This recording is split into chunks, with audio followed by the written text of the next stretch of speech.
नाही, निवडणूक हारलो तरी पुन्हा जिंकेन.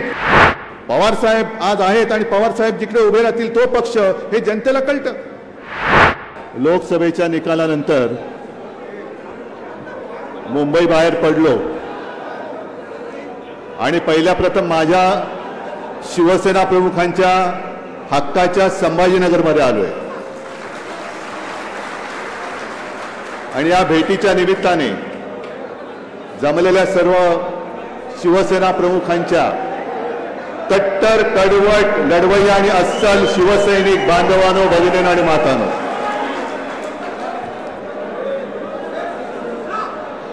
पहिला प्रथम संभाजीनगरमध्ये आलो. मुद्दामून आलोय, जाणीवपूर्वक आलेलो आहे. कारण जे गद्दार इकडनं दुर्दैवाने जिंकलेत त्यांना सांगायला आलोय की तुम्ही काल जिंकलेला जरी असलात तरी मी संभाजीनगर जिंकल्याशिवाय हटणार नाही. संभाजीनगर मी जिंकणार म्हणजे जिंकणारच. पण आपण एक विचार केला पाहिजे की महाराष्ट्रामध्ये मोदी सरकारचं उधळलेलं खेचर 400 पार करणार होते, त्यानं 40 वरनं 9 वरती आणलं आपण. पण या विजयामध्ये माझ्या हक्काचा संभाजीनगरचा खासदार नाही हे शल्य माझ्याप्रमाणे तुम्हालाही आणि आपल्याप्रमाणे शिवसेना प्रमुखांना सुद्धा झालं असणार. अरे हेच ते संभाजीनगर जिथे मराठवाड्याची राजधानी म्हणतो, या संभाजीनगरमध्ये हिंदुत्वाची भगव्याची बीज शिवसेना प्रमुखांनी रोवली आणि त्यांनी संपूर्ण महाराष्ट्र नव्हे मराठवाडा पादाक्रांत केला. मराठवाड्यातले इतर सगळे भगव्याचे पाईक असलेले खासदार निवडून आले, पण हक्काची संभाजीनगरची जागा ही गमवावी लागली. कारण मीमांसा काही असेल, पण हार ही झालेली आहे. आपण अति आत्मविश्वासाने लढलो का? असेल. कारण आपला उमेदवार चंद्रकांतजी खैरे अगदी कित्येक वर्ष तुमच्यासारखे हार हो पराभव हो जिंकलो तरी सुद्धा शिवसेना आहे की शिवसेना, भगवा आहे की भगवा, दुसरं कोणताही पक्ष त्यांनी अवलंबला नाही. लालूस आमिष त्यांनाही दाखवली गेली असतील, पण तरी सुद्धा निष्ठेने राहिले आणि त्या निष्ठेचा आदर मी त्यांना यावेळेला उमेदवारी देऊन केला होता.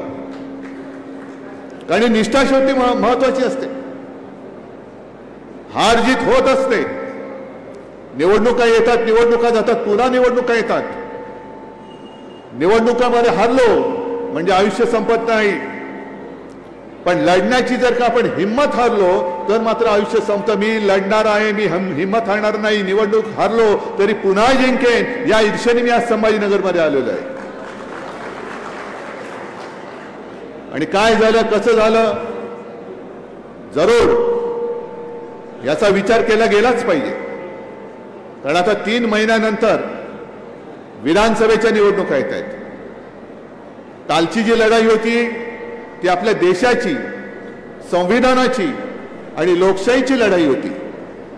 आणि ही विधानसभेची निवडणूक येणार आहे ती महाराष्ट्राच्या अस्मितेच्या अस्तित्वाची लढाई आहे. या महाराष्ट्राची ओळख जगामध्ये काय म्हणून लिहिली जायला पाहिजे, इतिहासात काय म्हणून लिहिली जायला पाहिजे ते ठरवणारी ही निवडणूक आहे. महाराष्ट्र हा साधू संतांचा, शिवप्रभूंचा, वीरांचा, मर्दांचा, ही ओळख आपली अशीच ठेवणार की लाचार, गद्दार आणि हरामखोरांचा महाराष्ट्र अशी ओळख होऊ देणार हे आपण ठरवायचंय. आणि मी तर म्हणेन मी लाचारी, हरामखोरी आणि गद्दारीचा महाराष्ट्र होऊ देणार नाही, अजिबात होऊ देणार नाही. प्राणपणाने लढेन, पण माझ्या शिवरायाच्या भगव्याला कलंक लागू देणार नाही ही शपथ घेऊन मी मैदानात उतरलेलो आहे. ज्या वेळेला या विधिमंडळाच्या अधिवेशनाला सुरुवात झाली, पहिल्याच दिवशी मी म्हटलं होतं की हे गलती सरकार आहे आणि या गलती सरकारच्या निरोपाचं हे अधिवेशन आहे, हे शेवटचं अधिवेशन. याच्यानंतर निवडणुका आल्यानंतर हे आहे ते जुमलेबाज सरकार या गादीवरती पुन्हा दिसणार नाही ही शपथ आपण घेऊन या मैदानात उतरलं पाहिजे. आहे योजना खूप मांडल्या जात आहेत, खास करून आता माता भगिनींना आपल्याकडे कसं मतदानासाठी आकर्षित करून घेता येईल हा एक डाव टाकून ते मतदानाला आणि निवडणुकीला सामोरे जात आहेत. विनायक राऊत आता तुम्ही सांगत होतात की आतापर्यंतच्या या सगळ्या योजना अंबादास तुम्ही सांगत होतात, चंद्रकांतजी तुम्हाला माहिती आहे गेले 10 वर्ष मोदी सरकार तिकडे सत्तेमध्ये. मग साधा माझा तुम्हाला प्रश्न आहे की 10 वर्षामध्ये या सगळ्या योजना तुम्ही ज्या काही जाहीर केल्या होत्या त्यांनी त्यापैकी किती अंमलात आणल्या? आणि जेव्हा ही शेतकऱ्यांची वीज बिल माफीची घोषणा केली, माझं आज सुद्धा जाहीर मागणं आहे की नुसतं वीज बिल माफ करू नका, शेतकऱ्यांची संपूर्ण थकबाकी आहे ती माफ करा आणि मग वीज बिल माफ करा. आणि नाही तर जाहीर करा की थकबाकी तुम्ही वसूल करणार आहात म्हणून. थकबाकीवरती बोला. जे शेतकरी ज्यांचे वीज कनेक्शन तुम्ही आजपर्यंत कापत होता, वीज बिल भरलं नाहीस, कनेक्शन कापलं जातं आणि वीज बिल भर मग तुला कनेक्शन देतो, आहेत ना असं? मग आता ती जी काही थकबाकी आहे ती सुद्धा याच अधिवेशनात अजून 1 आठवडा आहे. जे सरकार म्हणून तिकडे बसलंय जुमलेबाज, त्यांनी जाहीर करावं की वीज बिल तर आम्ही माफ करतोच आहोत, पण थकबाकी सकट वीज बिल माफ करतोय. कारण हे काही अनुभव हे गेल्या काही वर्षात आपल्याला आलेले आहेत. हेच ते संभाजीनगर साधारणतः किती साल असेल कल्पना नाही, सुशीलकुमार शिंदे मुख्यमंत्री होते आणि शिवसेना प्रमुखांनी जाहीर केलं होतं की आमचं सरकार आल्यानंतर आम्ही शेतकऱ्याचं वीज बिल माफ करू, ही घोषणा केली. संपूर्ण महाराष्ट्रामध्ये एक लाट उसळली. सुशीलकुमार शिंदेनी काय केलं? ताबडतोब वीज बिल माफीचं धोरणच जाहीर केलं, निर्णय घेतला. ऐन निवडणुकीच्या काळात शेतकऱ्याला 0 रकमेची बिलं गेली, निवडणुका झाल्या. जी मूळ कल्पना मांडली त्या शिवसेनेचा पराभव झाला. काँग्रेस राष्ट्रवादीचं सरकार पुन्हा सत्तेवर आलं. सुशीलकुमारना पदावरनं पाय उतार व्हावं लागलं. विलासराव देशमुख मुख्यमंत्री झाले आणि विलासराव देशमुख मुख्यमंत्री झाल्यानंतर 0 रकमेची वीज बिलं ही 1.5-2 महिन्यात निवडणुकीनंतर दाम दुपटीने यायला लागली. हे अनुभव तुमचा आहे की नाही हे मला तुम्ही सांगा. मग आता सुद्धा हेच चाललेलं आहे. जे मी नेहमी सांगतो की योजनांचा सुकाळ, योजनांचा अतिवृष्टी होते योजनांची, पण अंमलबजावणीचा दुष्काळ आहे. अनेक योजना या एवढ्यासाठी ते मांडतायत की यांचा पापाचा बुरखा जो तुम्ही जे अंबरस तुम्ही मांडलं ना, हाती घेऊ मशाल रे, पाप जाळू खुशाल रे. अहो किती पाप जाळणार तुम्ही? यांचा पापाचा घडा एवढा भरलाय की तो लपवण्यासाठी योजनांचं पांघरून त्याच्यावरती घालतात. हा माझा स्पष्ट आणि ठाम आरोप या सरकारवरती आहे. एवढी पाप तुम्ही करून ठेवलेत. शेतकऱ्यांच्या आत्महत्या होतातच आहेत. शेतकऱ्यांसाठी सुद्धा जी कर्जमुक्ती मी मुख्यमंत्री असताना केली होती आणि मी करून दाखवली होती, कोणी न मागता मी करून दाखवली होती. कदाचित तो राजकीय माझा मूर्खपणा असेल, कारण राजकारणामध्ये द्यायचं काहीच नसतं. नुसतं निवडणुका आल्यानंतर भुलवायचं असतं आणि निवडणुका झाल्या, आपलं इच्छित साध्य झालं की पुन्हा येणे माझ्या मागल्या. कोण तुम्ही? काय करणार तुम्ही? मोर्चे काढाल, बसलेत पोलीस तुमच्या डोक्यामध्ये लाठ्या हाणायला. तुम्ही आणखीन करणार काय? उपोषण करणार? अरे उपोषित तर तुम्ही आहातच. आंदोलनाची तुमच्या पर्वा करणारच नाहीत ते. पण निवडणुका आल्यानंतर आता सुद्धा ज्या काही योजना जाहीर करतायत, या योजना केवळ आणि केवळ या निवडणुकीमध्ये यांची पापं लपवून जिंकण्यासाठी करतायत. हे तुम्हाला जर कळलं नसेल तर मग मी म्हणेन तुमचं आमचं नाही तर महाराष्ट्राचं दुर्भाग्य आहे.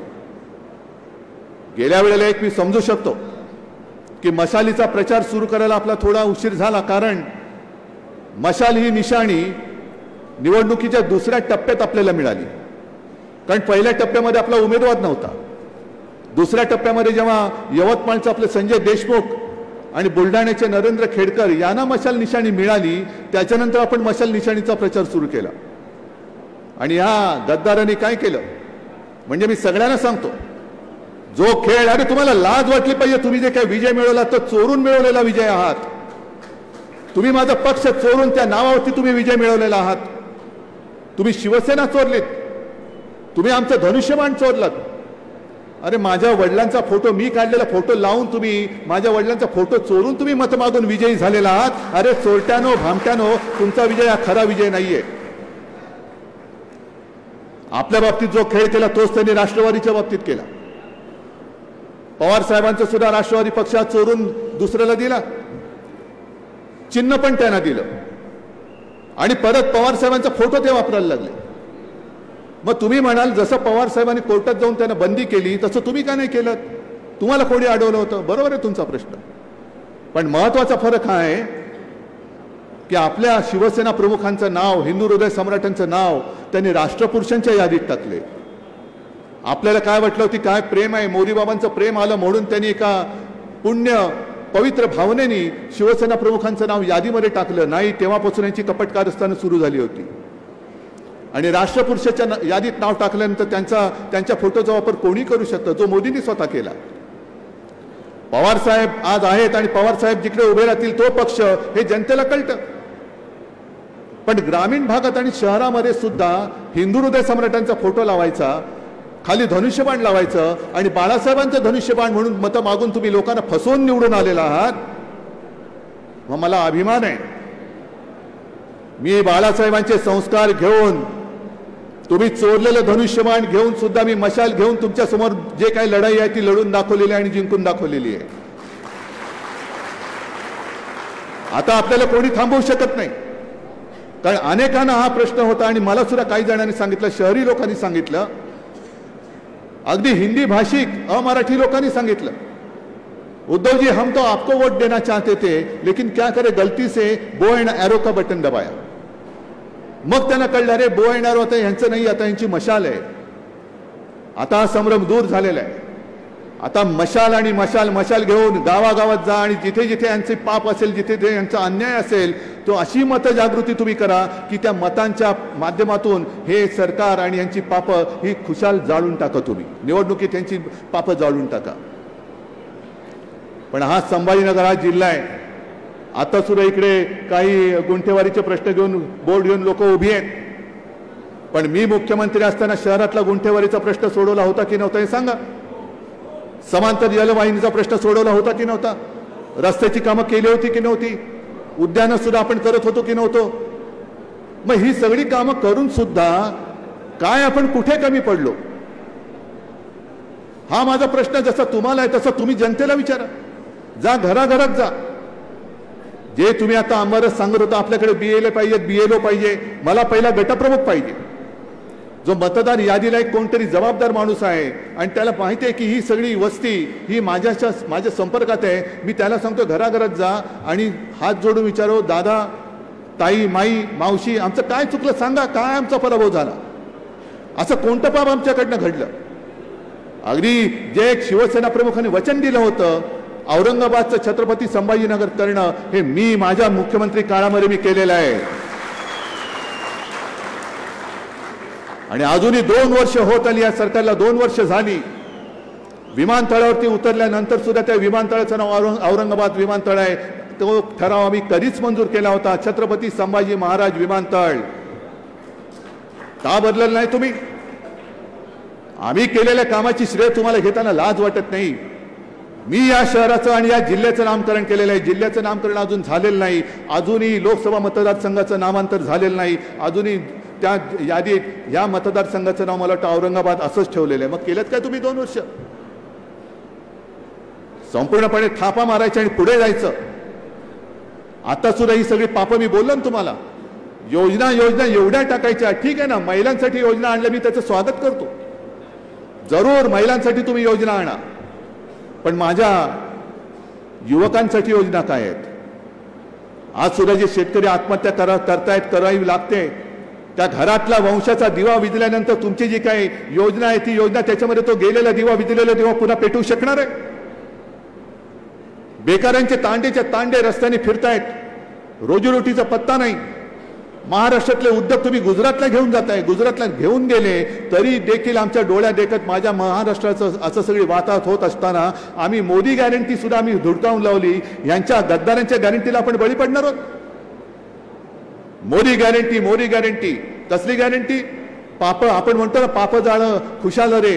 मोदी म्हणतात पाप करा खुशाल रे आणि हातीमध्ये भाजपा रे. पाप करा आणि भाजपात या. कालच एका आपल्या गद्दाराला क्लीन चिट देऊन टाकलेली आहे. पाप करा पण तुम्ही तिकडे राहिलात तर तुम्ही पापी आहात. आमच्या गटारगंगेत जर का डुबकी मारली तर तुम्ही पुण्यवान आहात. हे तुम्हाला मान्य, हे तुम्हाला पटते आणि ही महाराष्ट्राची ओळख आपण करून द्यायची. जी तुम्ही योजना आणलेत सगळीकडे मला माहिती मिळते महिलांची गर्दी उसळले, चांगली गोष्ट आहे. पण त्याच घरामध्ये तुम्ही बहीण भावामध्ये जे वितुष्ट आणताय, भाऊ बेकार फिरतोय, मुलगा बेकार फिरतोय, शिकलाय, मुलीला शिक्षणाची सोय केली मोफत, मुलांना सुद्धा करा. दोघांनी आता भेदभाव करू नका. अरे तुम्ही राजकारणामध्ये घर फोडणारी माणसात आमचं घर फोडलं, आमचं कुटुंब फोडायचा प्रयत्न करताय. पक्ष फोडलात, पवारांचं कुटुंब फोडलात, आता जनतेचे कुटुंब फोडताय तुम्ही. घराघरामध्ये तुम्ही असं वितुष्ट आणताय. का करायचं तर सगळ्यांसाठी करा. आता तुमचं डबल इंजिन सरकार तिकडे बसलेत, मोदीजी बसलेत तिकडे. अरे तुमच्या केंद्राचा आधार नसताना माझ्या शेतकऱ्यांना मी कर्जमुक्त केलं होतं. आता तुमचं केंद्रात तुमचं सरकार आहे, करा माझ्या शेतकऱ्याला कर्जमुक्त करा. एक तर शेतकऱ्याला हमी भाव मिळत नाही, त्याच्या सगळ्या शेती अवजारांवरती बी बियाणं खता सकट जीएसटी लावला जातोय. पिळून काढायचं, हक्काचं द्यायचं नाही आणि उपकार केल्यासारखं काहीतरी तुमच्या तोंडावरती फेकायचं. हा भीक मागण्याचा प्रकार यापूर्वी महाराष्ट्रामध्ये कधी झाला नव्हता आणि यापुढे सुद्धा आम्ही होऊ देणार नाही. महाराष्ट्र स्वाभिमानी आहे. अरे छत्रपती शिवाजी महाराज की जय आम्ही एवढ्या वर्षानंतर सुद्धा बोलतो आणि हजारो वर्ष लाखो वर्ष बोलत राहू का? कारण तुम्ही विचार करा, जसं आज काही जण मला काहीतरी पाहिजे म्हणून भाजपात जात आहेत, तसं छत्रपती शिवाजी महाराज सुद्धा जाऊ शकले असते की नसते? मिळाली असती सुभेदारी? नाही, पण मी करेन ते माझ्या हक्काचं हिंदवी स्वराज्य स्थापन करेन आणि त्यांनी करून दाखवलं. वेळ प्रसंगी औरंगजेब, अफजल खान, शाहिस्ते खान सगळ्यांशी लढले, अगदी जीवावरती उदार होऊन लढले. साधा विचार करा, अफजल खानाच्या भेटीच्या वेळेला जर महाराज बेसावतपणाने गेले असते, चिलखत घातलं नसतं, तर महाराजांची हालत काय झाली असती? पण ठीक आहे, तुम्ही आम्हाला मिठी मारू इच्छिता, आम्ही मिठी मारतो. पण विश्वासघाताने पाठीत वार कराल तर मग मात्र आम्ही वाघ नख काढून तुमचा कोथळा बाहेर काढतो आणि तो काढावा लागेल. हे शिवाजी महाराजांनी शिकवलं. नहीं तो अफजल खान आला असता, हाँ क्या है, नहीं वो आपको बादशाह ने बुलाए, वो आपको वो सूबेदारी दे पाटील के देना चाहते, गेले असते. आपलं काय झालं असतं, महाराष्ट्राचं काय झालं असतं? आणि म्हणून छत्रपती शिवाजी महाराज जे लढले ते स्वतःसाठी नाही लढले. इतक्या वर्षानंतर सुद्धा आपण त्यांना दैवत मानतो. ते आपल्यासाठी लढले. आज जरी ते आपल्यात नसले तरी आपल्यासाठी त्यांनी केलेलं हे सगळं कर्तृत्व हे जर का आपण विसरून ह्यांच्या नादी लागून लाचारी पत्करणार असू तर मग मात्र छत्रपती शिवाजी महाराज की जय बोलू नका अजिबात. आज एका बाजूला हे संपूर्ण जुमलेबाजीचं सरकार आहे, निवडणुका तोंडावर आहेत, देण्यासारखं काही नाही, थापा आणि थापाच देत आहे. पण दुसरा एक महत्त्वाचा भाग आहे, त्याच्यावर मी आज जरूर पहिला प्रथम बोलणार आहे. आरक्षणावरती मी आज जाहीर बोलणार आहे. आरक्षणावरती मी जाहीर बोलणार आहे. कारण हा महाराष्ट्र माझा आहे. या महाराष्ट्रातला प्रत्येक बांधव, प्रत्येक भगिनी माझी भगिनी आहे, बांधव आहे. आणि माझ्या डोळ्यात देखत छत्रपतींचा हा महाराष्ट्र जाती पातीमध्ये समाजामध्ये भांडणं लावून भाजपवाले जर का मजा मारत असतील तर मी इथे सुद्धा कोण कोण समाजाची लोक आले असतील, मराठा असतील, ओबीसी असतील, धनगर असतील, आदिवासी असतील, मुस्लिम असतील, आणखीन काही असतील, एससी एसटी सगळे असतील, त्या सगळ्यांना मी जाहीरपणाने हात जोडून विनंती करतोय की कृपा करा, तुमच्या प्रत्येक न्याय मागणी बरोबर मी आहे. शिवसेना तुमच्या सोबत आहे. उद्या सुद्धा मुख्यमंत्र्यांनी राजकीय पक्षांच्या नेत्यांची एक बैठक बोलवलेली आहे. काय आजपर्यंत कमी बैठका झाल्या? काय तोडगा काढलात? गेल्या वेळेला सुद्धा तुम्ही तोडगा काढला. छत्रपती शिवाजी महाराजांची शपथ घेऊन तोडगा काढलात, विधानसभेत मांडला, आम्ही पाठिंबा दिला. पण त्याच्यानंतर सुद्धा जे काय आगी लावण्याचे प्रकार चालू आहेत, मी सर्व समाजातल्या जनतेला सांगतोय आणि सर्व समाजातल्या नेत्यांना सांगतोय की तुम्हाला न्याय हक्काचं मिळालं पाहिजेच, पण ते आपापसात भांडून नाही. आपापसात भांडून आगी लावून हे जर राज्य करणार असतील, तुमच्या पेटलेल्या घरावरती पोळ्या भाजणार असतील, तर पहिली यांची राजकारणातली घरं पहिली जाळा, राजकारणातली घरं जाळा. त्यांची घरं जाळा असं माझं म्हणणं नाही, त्यांची घरं नाही, राजकारणातली. म्हणजे राजकीय त्यांचं जे काही वजन आहे ते खालसा करत त्यांना निवडणुकीत पाडा, हा त्याचा अर्थ आहे.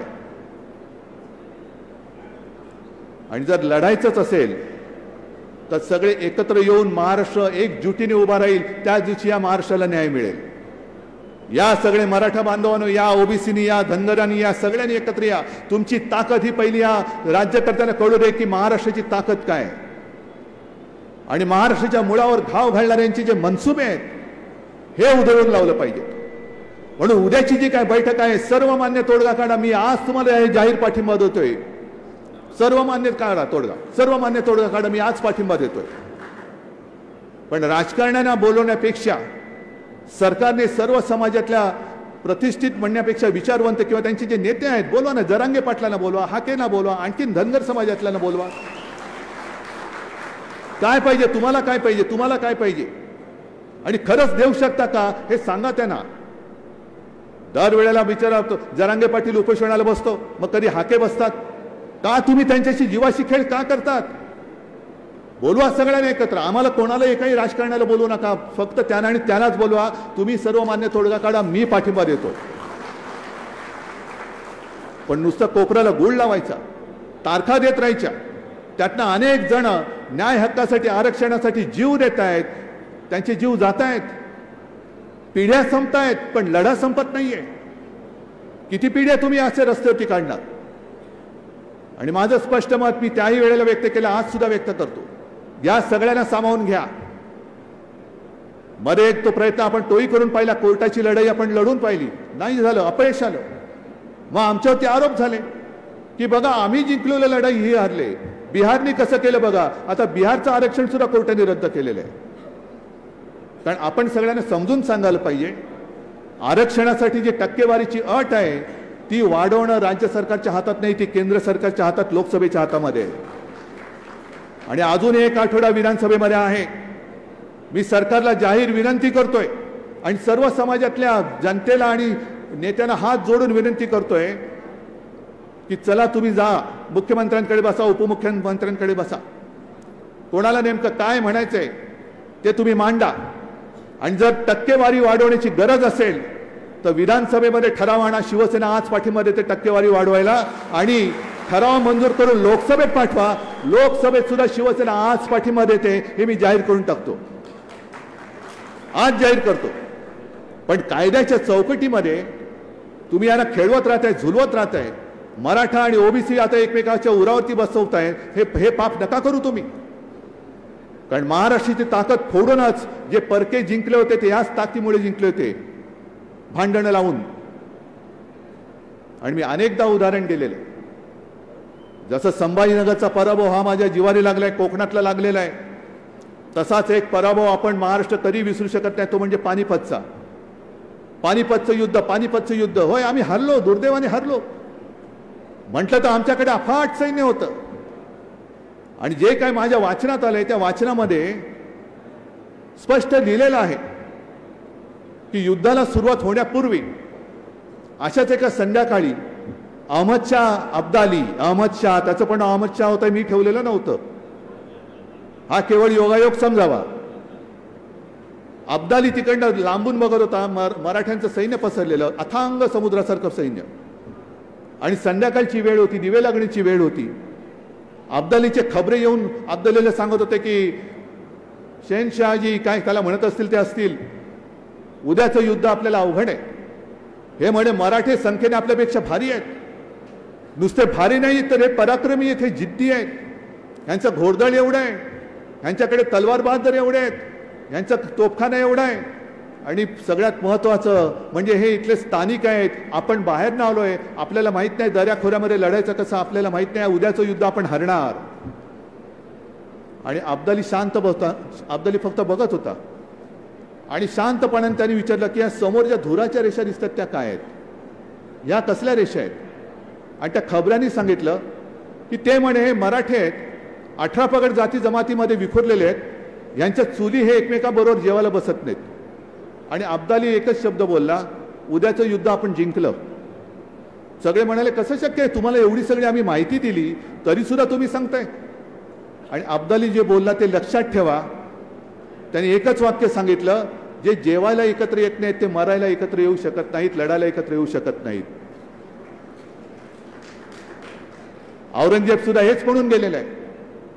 औरंगजेबाने सुद्धा आपल्या मराठ्यांचं हेच वर्णन केले. मराठा म्हणजे संपूर्ण 18 पगड जाती जमातीत विखुरलेला माझा मराठी.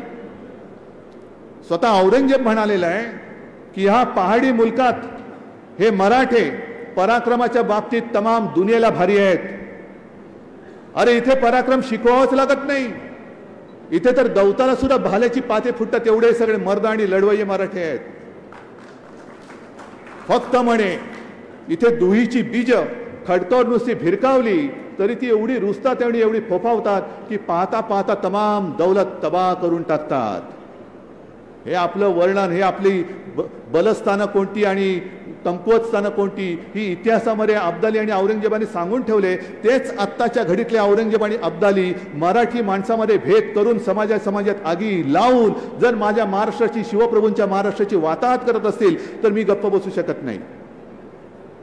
हे समजून घ्या जरा. आपण सगळे एकत्र आलो तर आपली जी ताकद होईल. अरे कालच्या निवडणुकीमध्ये आपण यांना 40 वरनं 9 वरती आणलं. जर तमाम महाराष्ट्र एकवटला तर यांना शून्यापेक्षाही खाली नेऊ आपण. किती दिवस तुम्ही यांच्या पोळ्या भाजायला देणार तुम्ही. म्हणून मराठा समाजाला सुद्धा माझं आवाहन आहे, अगदी जरांगे पाटलांना आवाहन आहे, ओबीसीला आवाहन आहे, सगळ्या धनगरांना आवाहन आहे की कृपा करा, एकमेकात भांडू नका, आपण एकत्र या. आता एक 4 दिवसापूर्वी मुंबईमध्ये सगळे विश्वविजेता संघ आल्यानंतर जी गर्दी उसळली होती, तुम्ही पाहिलं दृश्य पाहिलं? जरा थांबा, बसा, माझं होऊ द्या. दृश्य पाहिलं तुम्ही? लाखो लोक रस्त्यावरती होती. म्हणजे लाखो लोक विजयोत्सव साजरा करायला एकत्र येऊ शकतात, तर आपण आपल्या न्याय हक्कासाठी सगळे लाखोपेक्षा करोडो लोक रस्त्यावरती येऊन यांना खाली गुडघ्यावरती आणू शकतो की नाही? का भांडतोय आपण? अरे ते दिल्लीमध्ये मजा मारणार, गावामध्ये तुम्ही आम्ही राहणार आहोत, जास्त करून तुम्ही, मी तर मुंबईकर आहे. पण हे पाप आपल्याकडनं जर का कोण करून घेत असेल, जसं शिवसेना फोडली आणि शिवसेनेचा पराभव करायला आपल्यातलाच एक गद्दार उभा केला आणि त्याला जिंकवला, तसंच मराठी माणसामध्ये, महाराष्ट्रामध्ये आपापसात भिडवून हे योजनांची काहीतरी सांगतायत. अरे योजना द्या तुम्ही, पण मग आरक्षण कधी देणार? न्याय हक्क कधी देणार? महाराष्ट्राला न्याय पाहिजे, उपकार नकोय, भीक नकोय. महाराष्ट्र हक्काचं मागतोय. न्याय हक्काचं आम्हाला द्या, आमच्या हक्काचं आहे. शिक्षण पाहिजे, जरूर पाहिजे. शिकल्यानंतर नोकऱ्या पाहिजेत. नोकऱ्या कुठेच सांगा आम्हाला. नुसतं घरोघरी जसं निवडणुकीच्या काळामध्ये आता कोणतरी बोललं ना, घराघरामध्ये पैसे वाटले गेले, तसं निवडणुकीच्या आधी तुम्ही फक्त पैसे वाटण्यासाठी या योजना काढणार असाल तर त्या योजनाचा स्वीकार तुम्ही करायचा की नाही हे तुम्ही ठरवायचं आहे. आज महाराष्ट्र पूर्णपणे भिकेला लावून मोदींच्या दारात उभा करण्याचं पाप हे गद्दार करतायत, हे लाचार करतायत. का? मी गद्दार झालो तरी चालेल, पण माझी खुर्ची जाता कामा नये. मी म्हणतो खुर्ची गेली तरी चालेल, पण मी गद्दारी करणार नाही. काढा खुर्ची, पण माझी खुर्ची गेल्यानंतर सुद्धा मी माझ्या या समाजामध्ये आणि जनतेमध्ये बेलाशक कधी फिरू शकतो. मला सगळे हसून माझं स्वागत करता. ही माझ्या आयुष्याची कमाई माझ्या आई वडिलांच्या आशीर्वादामुळे मिळालेली. आज शेतकऱ्याला आधार देण्यासाठी आता सुद्धा जाताना एका शेताच्या बांधावर मी जाणार आहे. हे सगळं नुसतं निवडणूक मला जिंकायचे, का जिंकायचे निवडणूक हा प्रश्न विचारला पाहिजे. आणि निवडणूक जिंकल्यानंतर हे तुम्हाला मी सांगतो, ही निवडणूक ह्यांना जिंकू द्यायची नाही, जिंकू शकत नाहीच. पण आजपर्यंतचा जो आढावा जर का आपण घेतला तर कित्येक योजना नुसत्या जाहीर झाल्या पण अंमलबजावणी झालेली नाहीये. आणि माझी जी माहिती आहे त्या माहितीप्रमाणे या सुद्धा ज्या योजना जाहीर केल्या आहेत, या पुढच्या 2-3 महिन्याच्या बेगमी पुरत्याच जाहीर केलेल्या आहेत. त्याच्यानंतर त्यांचं सरकार येत नाही आणि दुर्दैवाने आलं तरी या योजना बासनात गुंडाळल्याशिवाय राहत नाही. हे तुम्ही आज लिहून ठेवा. आणि एका तर गद्दाराचा व्हिडिओ याच इथल्या जालन्याचा मला वाटतं सगळीकडे फिरतोय ना, सगळ्यांना सांगतोय तुम्ही सगळं रजिस्ट्रेशनचं नाटक करा. नाटक आलाय, पाहिला व्हिडिओ बघा, नाही तर तो व्हिडिओची लिंक द्या, सगळ्यांना दाखवा. तुम्ही नुसतं फक्त तुम्ही महिलांकडे जा आणि नोंदणीचं नाटक करा. म्हणजे महिला काय खुश होतात, माझे नोंदणी झाले, उद्या मला मिळणार आहेत पैसे. उद्याचा उद्या उजाडणार कधी? ही सगळी नोंदणी चाललेली आहे, ही सगळा थापेबाजीचा कारभार आहे. आणि म्हणून मी आज संभाजीनगरमध्ये हक्काने आलेलो आहे. पराभव जिवारी लागला तरी सुद्धा आलेलो आहे. मी संभाजीनगर सोडणार नाही. तुम्ही सोडणार आहात काय? मला इथल्या सगळ्याच्या सगळ्या विधानसभा आपल्या भगव्याच्या झाल्या पाहिजेत. आज सुद्धा सगळे जे आपल्या शिवसेनेत आले, भाजपातनं आले, बसपातनं आले, रिपाईतून आले, का आले? भाजपामध्ये चांगले होते ना, भाजपामध्ये होते, पण भाजपाच्या कट्टर कार्यकर्त्यांना सुद्धा कळलेलं आहे की आपला तो भाजप होता, तो भाजप आता शिल्लक राहिलेला नाही. जो अटलजी आणि आडवाणींचा भाजप होता तो शिल्लक राहिलेला नाही. हा भाजप फक्त आणि फक्त व्यापारी वृत्तीच्या लोकांचा झालेला आहे. फक्त आणि फक्त यांना व्यापार दिसतो. माणसं मेले तरी चालतील, पण मतं मला मिळाली पाहिजेत. आणि म्हणूनच मी जे काय बोललो ते तळमळीने बोलतो, कळवळून बोलतो. अगदी करोना काळामध्ये सुद्धा मी अनेकदा सांगितलेले, करोना काळामध्ये सुद्धा तळमळीने बोलत होतो. त्याच तळमळीने मी आज सर्व समाजातल्या जनतेला आवाहन करतोय, विनंती करतोय, कृपा करून एकमेकात भांडण्यात शक्तिपात करू नका. एकत्र होऊन एकजुटीने एकत्र व्हा आणि मग दिल्लीकरांना वाकून आपलं म्हणणं पदरात पाडून घ्या. तरच शिवरायाला सुद्धा अभिमान वाटेल, अरे काय माझे मराठे आज सुद्धा दिल्लीला नमवतात. आणि मला वाटतं बाकी जास्त मोठं प्रवचन देण्यापेक्षा आज मुद्दामून मी आलो ते हे आवाहन करण्यासाठीच आलो होतो. आणि मला वाटतं तुम्हाला पटलं असेल. पटले की नाही पटले? आपापसात भांडणार की जो आपल्यात भांडण लावतोय त्याला गाडणार? मग सांगा, आपल्या गावागावात जाऊन सांगा. थांबा, तुम्ही तिकडे येऊन बोला. एक मिनिटावर तुम्हाला तिकडे येऊन बोला. तुम्ही गावागावात जा. एक तर यांच्या बोगस योजनांचं भांडाफोड करा आणि सर्व समाजातल्या सांगा, अरे तू आणि मी एक आहोत. आपण महाराष्ट्राच्या मातीचे लेकरं आहोत. आपण आपल्या आईचं रक्षण नाही करणार तर हे उपरे करणार आहेत. या उपऱ्यांवरती विश्वास ठेवू नका. आणि जे आपल्यात आगी लावतील, मी सगळ्यांना सांगतोय, त्यांना दूर ठेवा आणि महाराष्ट्राचं पावित्र्य राखा.